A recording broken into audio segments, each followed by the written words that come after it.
Welcome back to Just Nursing Things. So, we are going to start with pleural effusion, and before it, we have completed with COPD. So, do watch that for better understanding of the disorders of respiratory system. So, let's start with pleural effusion. तो pleural effusion mainly एक ऐसी condition होती है जिसमें extra fluid fill हो जाता है pleural space में। अब प्लूरल स्पेस क्या होता है? ये एक थिन स्पेस होता है बिटवीन द लंग और चेस्ट वॉल के बीच का एक थिन स्पेस होता है। नॉर्मली जो हमारा लंग्स होता है उसमें थोड़ा सा फ्लूइड प्रेजेंट होता है फॉर इट्स स्मूथली ब्रीदिंग को प्रमोट कर सके, बट जब टू मच फ्लूइड कलेक्ट हो जाता है वो प्रेस करता है ऑन द लंग्स और मेक करता है difficulty in breathing. So we are having types of pleural effusion. So mainly we are having four types of pleural effusion. So first is transduative pleural effusion. Is in this ये cause होता है जब there is intense pressure in the blood vessel. इसमें जो ट्रांसड्यूएटिव pleural effusion होता है इसमें fluid clear और थिन होता है। ट्रांसड्यूरेटिव का मेन कॉजेज होते हैं heart failure, liver failure and kidney disease. Now we are having second is exudative pleural effusion. ये कॉज होता है इन्फ्लेमेशन और इन्फेक्शन की वजह से। इसमें थिक होता है, फ्लूइड इसमें थिक होता है और प्रोटीन में बहुत हाई रिच इन प्रोटीन। इसके कॉमन कॉज होते हैं pneumonia, tuberculosis and cancer. Now we are having hemothorax, collection of blood in the pleural. जब ब्लड कलेक्ट हो जाता है प्लूरल स्पेस में, that's hemo usually due to trauma or surgery. And now we are having chylothorax. इसमें collection of lymphatic fluid होता है। ये caused by होता है mainly injury to the lymph vessels. So yeah, mainly this is a normal lungs. So this you can see in this there are layer visceral pleural layer pleural space is there, small amount of fluid is there and parietal pleura is there. So in the pleural effusion, see this is the space and इसमें fluid accumulate हो जा रही है. In easy language you can say that fluids get accumulated. So you can see excess fluid in the pleural space. So yeah, this was about better understanding. So you can differentiate between the normal lung and pleural lung. So causes of we can see etiology मेरी congestive heart failure की वजह से हो सकता है, pneumonia की वजह से, tuberculosis, lung cancer, breast cancer, liver disease, kidney disease और trauma to chest, pulmonary embolism, autoimmune disease like arithmetic arthritis. Now well, let's see how it develop pathophysiology.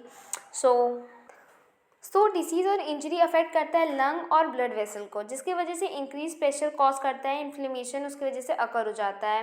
Because of it access fluid जो होता है वो leak हो जाता है pleural space में। अब फ्लूइड कंप्रेस करता है लंग को, that leads to lung expansion उसकी वजह से लंग एक्सपेंशन डिक्रीज हो जाता है and patient develops breathing difficulty and chest discomfort. Clinical manifestation and sign and symptoms of we can say so shortness of breath होता है, सांस लेने में दिक्कत होती है, चेस्ट पेन होता है, ड्राई कफ देखने को मिलता है, फीवर होता है, थकान सी महसूस होती है, fatigue, reduce chest movement on affected side, decrease breath sound are seen, dullness और percussion is seen. Diagnostic evaluation we are having physical examination मे we will see reduce breath sound and dull sound on tapping chest. Investigation में mainly chest x-ray show करता है fluid का level, ultrasound confirm करता है presence of fluid and CT scan identify करता है cause. Thoracentesis is this a process जिससे fluid को रिमूव फॉर टेस्टिंग, मतलब फ्लूइड को रिमूव किया जाता है so this we can test कि why the fluid is accumulating. Sputum examination for tuberculosis. Nursing management में वी आर हैविंग मॉनिटर करेंगे रिस्पिरेटरी रेट और ऑक्सीजन सैचुरेशन, पोजीशन करेंगे patient in a semi Fowler position, provide करेंगे oxygen therapy, observe करेंगे signs of respiratory distress, assess करेंगे thoracentesis में means we will removing the fluid and we will see colours consistency. Chest tube care we will see if chest tube drainage is present there. Encourage करेंगे deep breathing exercise and coughing, provide करेंगे emotional support, maintain करेंगे intake outward balance, educate patient about disease and treatment.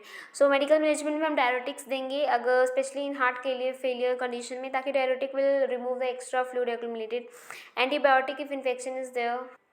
Anti tubercular drugs देंगे अगर TB का cause हो तो, analgesic for pain, thoracentesis for removal of fluid, treatment of underline causes. Now surgical management we are having chest tube insertion करेंगे intercostal drainage के लिए, प्लूरोडेसिटिस ये एक प्रोसेस होता है जिसमें स्टिक कर देते हैं प्लूरा को टुगेदर, तो ताकि प्रिवेंट कर सके फ्लूइड रिकलेक्शन को.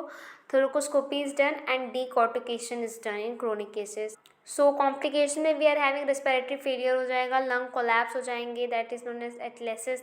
इन्फेक्शन और इम्फाइमा मीन्स पस कलेक्शन हो सकता है. फाइब्रोसिस ऑफ प्लूरा हो सकता है. Sepsis can occur means infection recurrent of pleural effusion. So yeah, this was all about pleural effusion. If you find the lecture helpful, do like, share and subscribe. And this we are doing according to INC syllabus.